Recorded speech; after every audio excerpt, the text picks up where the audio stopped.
Welcome to tonight's Terror, where you can expect original scary stories. Nothing here is written or narrated by AI. If you enjoy the content, consider subscribing to the channel and sharing your thoughts in the comments. Thanks for visiting, and enjoy the story.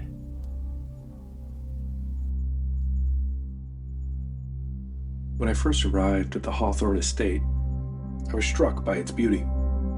Sprawling grounds were perfectly manicured. The gravel driveway crunched underfoot as I approached the grand double doors. In the house itself, 3 stories of pristine stone and elegant woodwork seemed to breathe with a quiet, dignified life of its own. It was old, yes, but not neglected. Every inch of it was polished and preserved, as if time itself didn't dim its grandeur. I was greeted by Mrs. Hawthorne, who radiated a calm, composed grace. Her features were fine. Her smile was warm, but her demeanor was measured.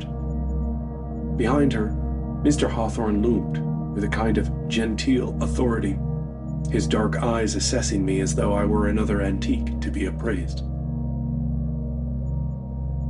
And then there was Evie, their daughter, a pale, delicate girl of about 7 who clung to her mother's skirts and watched me with wide, unblinking eyes. "Welcome to Hawthorne Manor," Mrs. Hawthorne said. Her voice was as polished as the oak banisters. "We're so pleased you could join us. Evie has been lonesome for a new playmate since our last nanny moved on." The first few days passed uneventfully.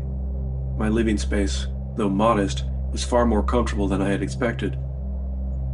Evie was a quiet, well-mannered child, though she had an unnerving habit of staring at me for long stretches without saying a word. The Hawthornes, polite to a fault, treated me with cordiality, but kept a certain distance, as if maintaining an invisible barrier between employer and employee. It was the family portraits that unsettled me first. They hung in the grand hallway leading to the library, an entire gallery of Hawthorne's past. Stern patriarchs in tailored suits, elegant women draped in lace and pearls, and children as solemn as miniature adults. The first time I noted the similarities, I thought I was imagining it. But as I studied the faces, a cold realization crept over me. The resemblance was uncanny. No, it was more than uncanny, it was impossible. The current Mr. Hawthorne was the mirror image of an ancestor painted nearly 2 centuries ago. Mrs. Hawthorne's serene visage was echoed in a matron from the mid-1800s. Even Evie had her twin in a somber, cherubic girl captured in an oil painting darkened by age. "They do favor their ancestors, don't they?" came a voice from behind me. I jumped, spinning, to find Mrs. Hawthorne watching me with a faint smile. "It's a family trait." Her tone was light, but there was something in her eyes, a flicker of amusement. I fumbled an apology for loitering and hurried to the nursery, but the image of those paintings lingered in my mind like an afterimage burned into my eyes.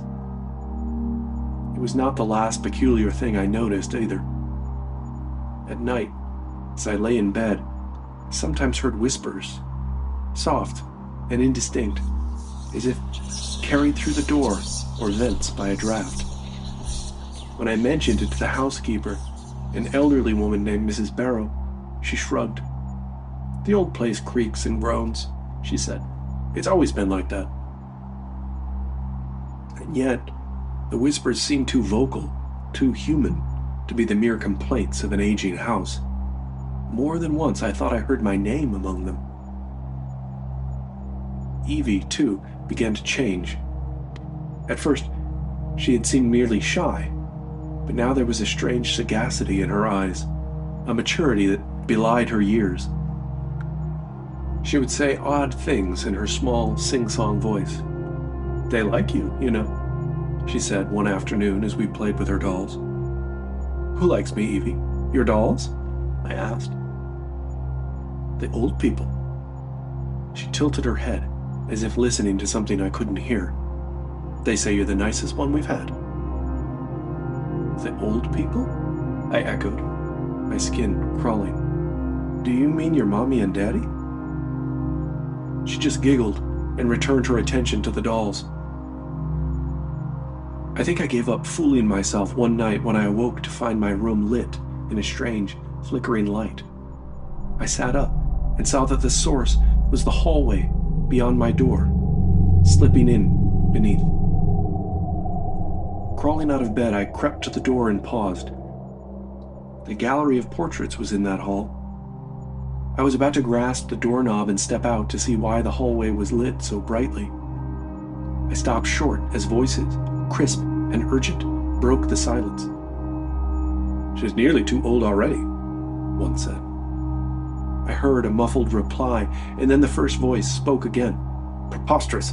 We act within a week or not at all.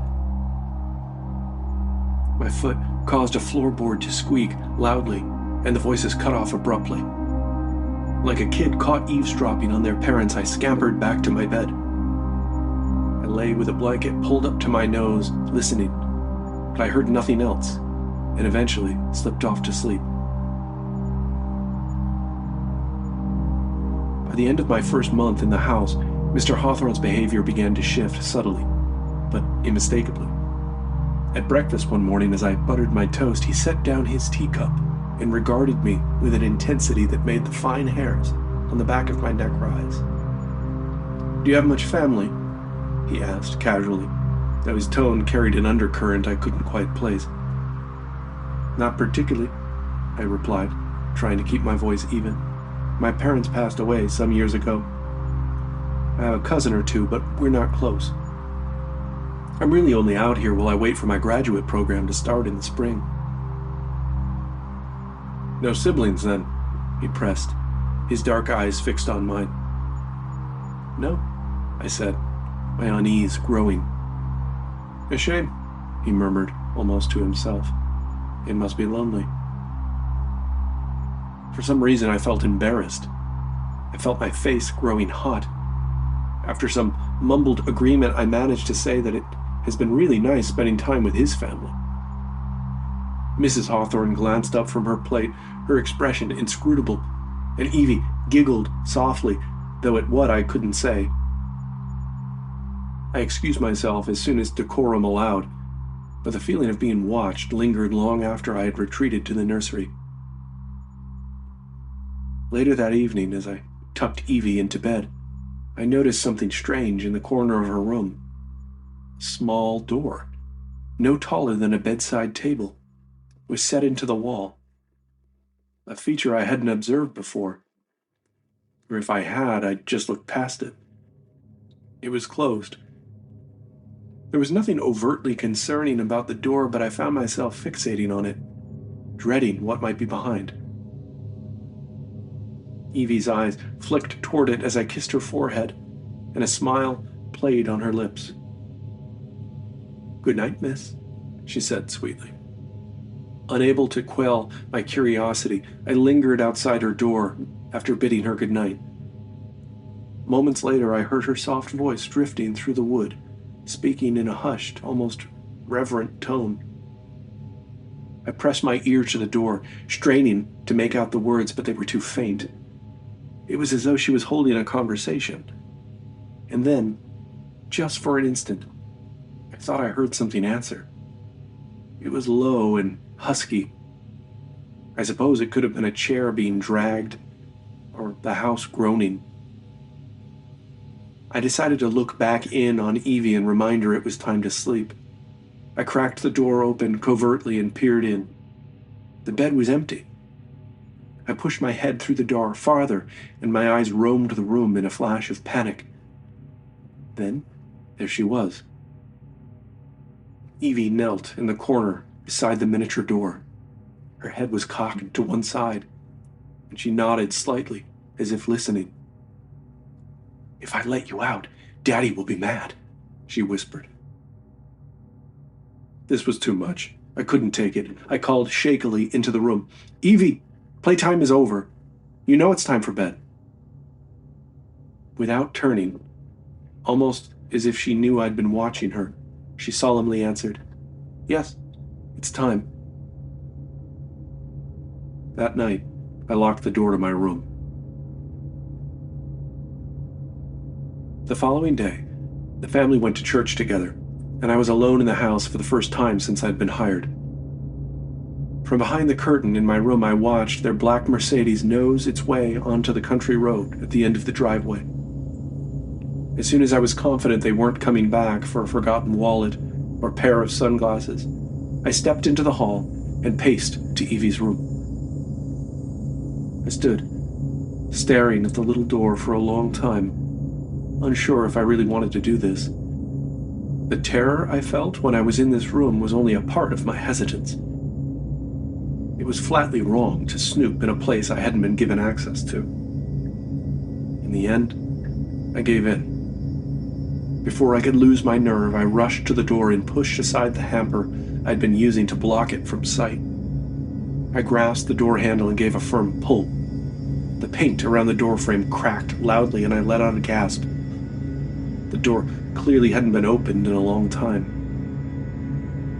As I swung the door open, the space beyond breathed out a rush of cool air so distinct I could almost hear it. I used the flashlight on my phone to light up the space, but could only see a few feet ahead. As far as I could tell, there was nothing moving in there. No sound of any kind. I ambled in, taking awkward steps as I squatted to fit in the door. Right away, I could see that the room was not empty. The ceiling slanted down, creating a right triangle shape. However, I quickly saw that the space was suited just fine to its purpose. Large, framed canvases, maybe a dozen of them, leaned against the wall. I brushed the cobwebs away from the nearest one to me. Like the others in the hall, this was a brilliantly painted portrait. It was a girl, around my age. She wore a simple gown and a striking necklace with a sapphire gemstone in it. I crab-walked a bit farther into the dark and leaned the next portrait toward my light. Another 20-something. This one looked a lot like me. Her hair was styled just like mine, which surprised me, because her dress made it appear that this was a portrait from the 19th century. I was about to turn away and get out of that room when I noticed something clutched in the girl's hands. Her fingers were folded demurely on her lap, and wrapped around them was the same sapphire necklace. I suddenly felt like I was looking at something I wasn't supposed to see. With dread climbing my throat, I quickly scanned the other portraits. Every one depicted a youngish girl. Every one featured the sapphire necklace. Standing in Evie's room, I stretched my back after hunching in that storage space. I thought about the paintings. How could I ask the Hawthornes about these girls? Or the necklaces, for that matter? Was it just one necklace? Was it an heirloom? Why weren't these portraits displayed with the rest of the Hawthorne tribe out in the hall? I realized that, at least for now, there was no way I could bring it up without admitting, first, that I'd leapt at the earliest opportunity to snoop around their house the moment they'd left me alone. I tried hard to put it out of my mind. These people had been good to me, and I needed the job.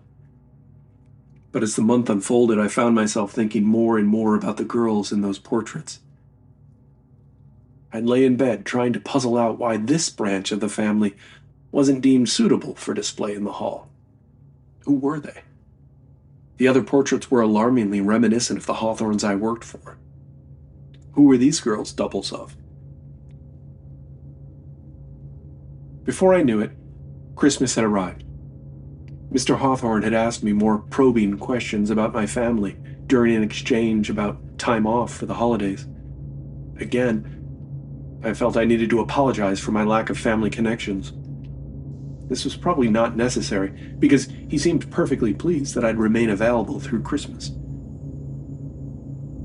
On Christmas Eve, I spent much of the day in my room, giving the family time alone together. They generously offered to have me join them for Christmas dinner. As I sat, I noticed that Mrs. Barrow had been invited too. However, she didn't look too pleased to be there. Her face was drawn and tight. I'd never known her to be stressed out about anything. The meal was delicious. A duck recipe that I was not surprised to learn had been in the family for generations. No kidding, I thought wryly. They're all up there in the hall now, judging your cooking. After the meal, we sat drinking wine and wearing our paper crowns from the Christmas poppers. Evie sidled up to her mother and tugged on her dress. "Now?" she asked.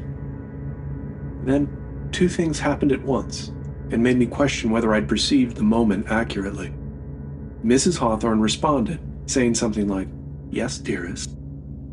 And I could swear that Mrs. Barrow let out a little shriek.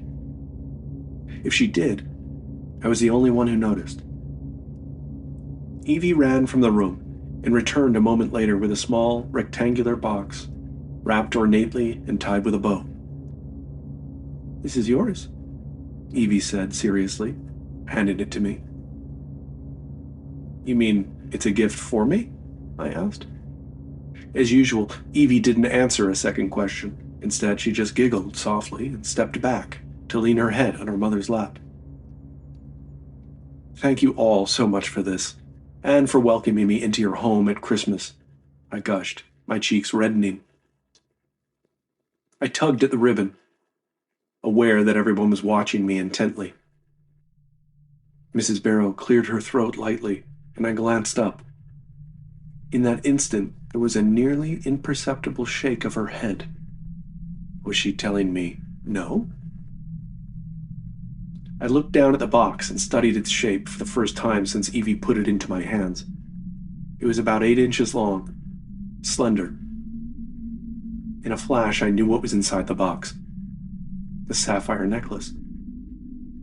Picking my head up, I looked first at Mrs. Barrow. Her eyes were wide and panicked. Then Mr. Hawthorne. His face was expectant and stern. I could feel him willing me to unwrap the box. There was a long, tense moment. I didn't know what to do. Then, the silence was broken by a voice from upstairs. It was familiar, but I wasn't sure exactly how. "She'll wear it," the voice remarked sharply. Then a chorus of other voices began chiming in, echoing from the hall. I couldn't understand the words, as many voices formed a tangled web of demands, retorts, and pleas. Just as alarming was the family's apparent inability to hear the voices. They continued staring at me, waiting. I abruptly pushed my chair back and stood. Mr. Hawthorne raised his eyebrows in surprise. "How rude of me," I began, my face reddening again, but this time not with embarrassment. "I have gifts for each of you too. Let me just grab them." I strode out of the room quickly, batting aside a feeble attempt from Mrs. Hawthorne for me to remain. Seconds later, I was in the driveway. Snow swirled silently. I ran for my car. It was covered in at least 6 inches of snow, but I wasn't waiting to clear it off. I started the car and tore out of the driveway without looking back. I never went back. I never got my things. I never got my pay for the month of December. In the hours and days following my hasty Christmas Eve flight from the Hawthorne house, I tortured myself over the notion that I'd imagined it all, that everything had a rational explanation, and that I'd left my employer in the lurch at the holidays. But then something happened that convinced me I'd made the right choice, maybe even saved my life. Better said, something didn't happen. The Hawthornes. They never called, never attempted to contact me a single time. It was as if they were saying, "Fair enough, you win this round." I kept tabs on their name with a Google alert. I never saw a job posting for a new nanny. However, About 2 weeks after I left, I did see that they were looking for a new housekeeper. Apparently, after decades of service, Mrs. Barrow had retired. Or perhaps that little shake of her head at the dinner table had come at the cost of her job. I got a retail job for the rest of that winter. One day, as I sorted through inventory, my phone buzzed with a notification. It was my Google alert for the Hawthorne family. The headline read, "Prominent family estate up for sale after sudden departure." I stared at the screen, my scalp beginning to creep. The article offered no real answers, just speculation about why such a storied family would leave their ancestral home so abruptly. A throwaway mention of a mysterious fire in one of the upper rooms made me suddenly queasy. I clicked away from the article, vowing to delete the alert. Some truths, I realized, are better left buried.